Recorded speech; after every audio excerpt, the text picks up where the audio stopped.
Hello everyone, my name is Judy Morton and I'm the founder of WorkLifeNation.com. I've been covering work-life issues for the better part of a decade. Everything, just to put into context, I was working for Marketplace Morning Report during the events of 9/11. I was a reporter by day, and at night I volunteered with the victims because I had lost my cameraman in Tower 2.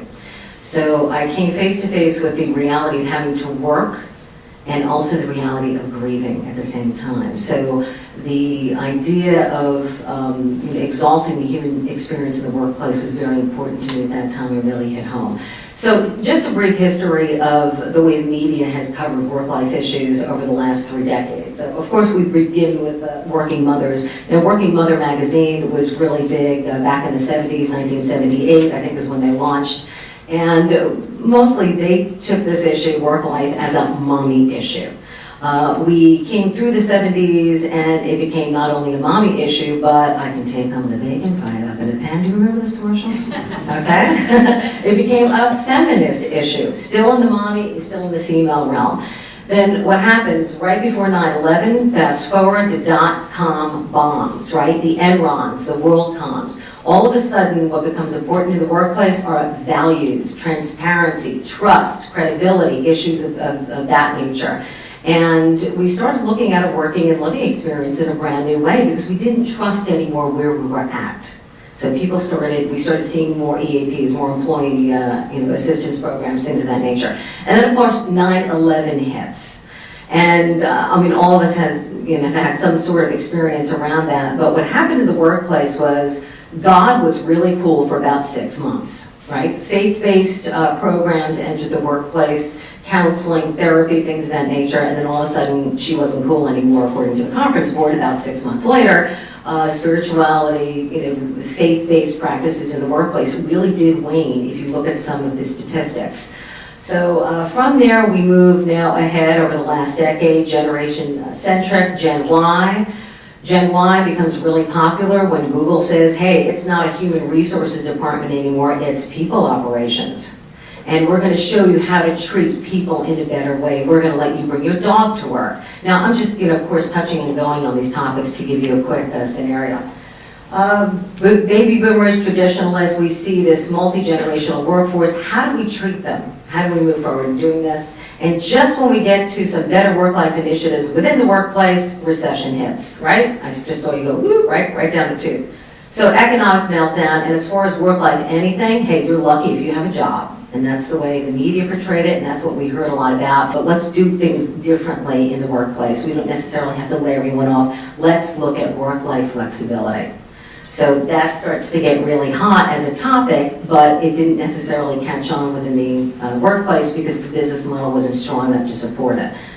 Fast forward once again, the Obama administration. Before he's even inaugurated, he forms the White House Task Force on Working Families. Let's look at these issues. We see Sasha and Malia with the puppy dog in the White House, and working families becomes an issue, work-life balance. And that's where the lexicon comes in, because it really starts to change. It's not work-life balance anymore. It's not a mommy's issues anymore. It's public policy. It is a bottom line business issue. Now, as far as public policy, a lot of advocacy going on right now, but it's coming down the Beltway at this racing speed, and it's running into the traffic of lobbyists who are lobbying for the companies, right? So they don't want to see changes in public policy, meaning, for example, just to give you one, the Healthy Families Act, which has been championed by Senator Christopher Dodd, and he's on his way out. Now, the Healthy Families Act would govern more sick days, sick pay, things of that nature. Not really big with business. Mainstream social media merge. That's another thing that's going on right now. We're seeing, for example, a Women's Nation, that report that came out with Maria Shriver and the Center for American Progress saying, hey, it is still a women's issue because women are now about half the workforce. We have to start looking at these, what's going on in the workforce, but it's also a daddy issue. So now we start seeing stories about how daddy and mommy don't have the best work-life fit. Real time is the new prime time. What's happening is with social media, instantaneous stuff, right? Everything is. Everyone here, we're all Twitterers. We're all here because of Twitter, right? Pretty much, okay, that's how we met.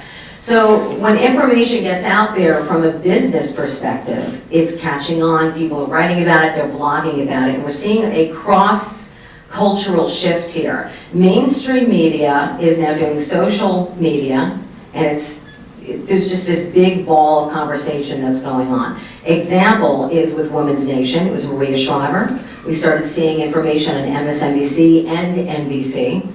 Businesses start to talk about it, and the chatter starts on the blogs as well as the mainstream media. So there's just this interchange of information, and it's coming at us at an enormous rate of speed. The human network, what I mean by that is, look, we're all human beings in the workplace, and the businesses are starting to pick up on this, and I think it's partly because it's not just a female issue anymore as far as work-life flexibility, as far as work-life initiatives. And wellness at work. I think the big topic of interest for the media is the idea of wellness at work, because everybody's crashing. And I don't just mean wellness, I mean the psychological impact of what's going on in the workplace. That, to me, along with the legislation, will get the most media attention. And the businesses who are doing it the right way and can show the bottom line results are going to get the most media. Thank you.